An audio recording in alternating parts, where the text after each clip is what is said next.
¿Qué tal, amigos? Bienvenidos a su programa Entrevista Semanal. En el día de hoy estaremos compartiendo impresión con el redactor, locutor, diseñador web, Diego Aguado. Bienvenido. ¿Qué tal? Muy bien. Diego, ¿qué te motivó a estudiar periodismo? Yo creo que es una larga historia, pero si tenemos tiempo te lo cuento tranquilamente. Sí. Esto es más que nada por la educación que me han dado mis padres y se han preocupado mucho porque a mí me interesa la lectura, que es algo principal si te quieres dedicar a escribir, porque no existe el escribir sin leer, porque lo uno lleva al otro, es como se retroalimenta.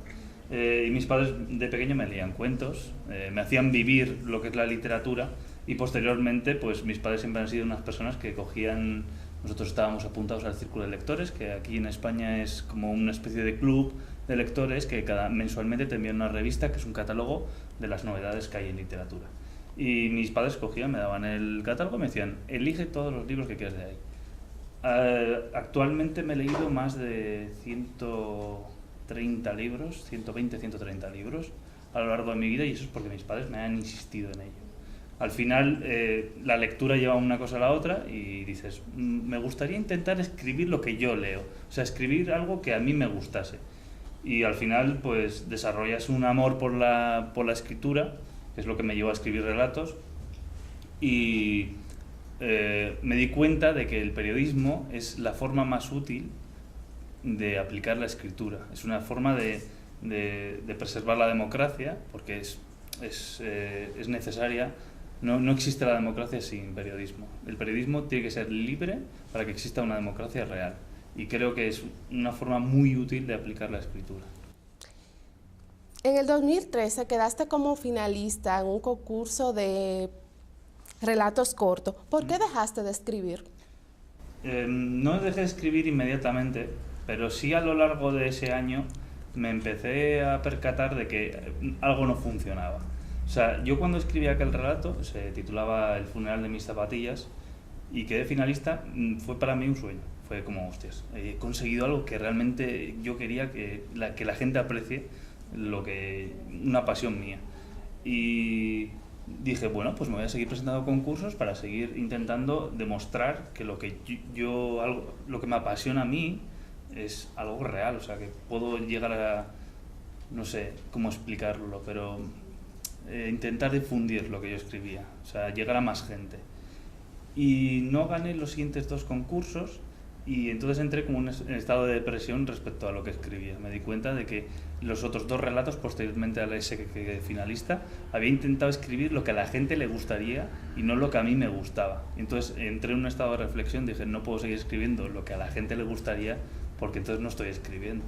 O sea, yo entiendo que en periodismo, por ejemplo, cuando nos enseñan a escribir, nos enseñan a adaptarnos a un modo de lenguaje neutral para llegar a un público. Pero cuando estás escribiendo un relato, te lo estás escribiendo a ti mismo, es una manera de introspección. Si escribes para los demás, no estás escribiendo nada. ¿Cuál es tu opinión sobre estos periodistas que venden su conciencia por retribución económica, regalos de políticos? Me merecen el mayor de los desprecios, porque insultan a una profesión que yo he llegado a amar, que es el periodismo. O sea, esto es lo que, de vuelta a la primera pregunta, o sea, yo creo en el periodismo como una herramienta para que exista una democracia real. Si tú te estás vendiendo a los poderes fácticos para crear información falsa, para intentar convencer al público de que cierta empresa o cierto político tiene razón o lo que está haciendo es correcto, no estás colaborando a que haya una democracia, estás mintiendo. O sea, es como una especie de dictadura encubierta. En la actualidad estás cursando el posgrado de periodismo digital. Uh-huh. ¿Cuál es la diferencia que ve entre el periodismo tradicional y el periodismo digital? Las diferencias son muchísimas y brutales. Yo creo que estamos asistiendo no el fallecimiento del periodismo tradicional, pero sí a la transformación del periodismo. El periodismo en los últimos 10 años, quizá 11, ha sufrido una transformación continua, y eso se debe a que Internet ha democratizado los medios. O sea, ha entrado el periodismo ciudadano, han entrado las redes sociales, han entrado nuevos dispositivos digitales y esto ha dinamizado la información. Información breve, rápida, siempre estar al día, actualizando, y eso al final ha precarizado un poco el periodismo. O sea, el periodismo tradicional venía de una burbuja, aquí por lo menos en España, en la cual estalló con la crisis económica española, en la cual había reacciones con decenas y decenas de periodistas, había publicidad, había medios, y de repente llega el periodismo digital, estalla la burbuja, se va el periodismo tradicional. Hemos visto en España una debacle de los grandes periódicos. Me parece que en este mes de enero se publicaban las ventas mensuales durante el año 2016 y han sido catastróficas para los grandes diarios españoles. Y entonces empieza la figura del periodismo digital, que surge a partir del 2009 con los diarios digitales. Nos empezamos a dar cuenta pues que es el futuro, y es un futuro no el deseado ni el que veníamos, es un futuro pues un poco más precario, más rápido y eso. ¿Qué papel crees tú que juega la juventud en el campo de la comunicación social? Yo creo que el mayor ejemplo de la juventud dentro del campo de la comunicación, y es bastante ejemplificante, es lo que ha sucedido en YouTube o Vine o Twitter o Facebook. O sea, todas estas redes sociales han traído a la figura de los influencers, maldita palabra, que es bastante ejemplificante. Por ejemplo, YouTube.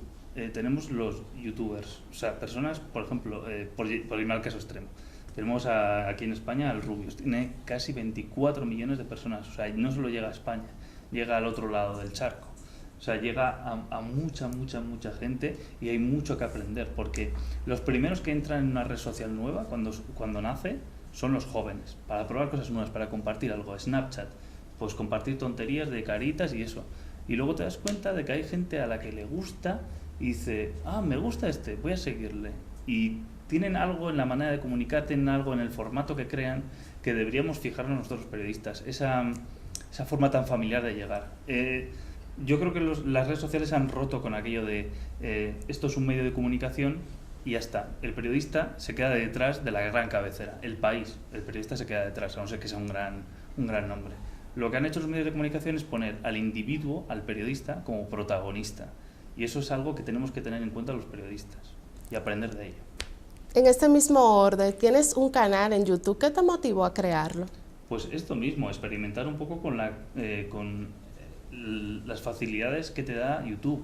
O sea, experimentar un poco con los formatos, con las formas de llegar al público y sacar una conclusión. Y la conclusión que he sacado es que si eres atractivo y consigues en un tiempo de unos 3-4 minutos, efectuando cortes cada menos de 10 segundos y meter un chiste de vez en cuando, tú puedes contarle a una persona de 18 años a 35, que es el rango de edad que yo domino en YouTube, puedes contarle cualquier cosa. Y eso es algo increíble, porque los medios de comunicación tradicionales llegan a la gente mayor de 50.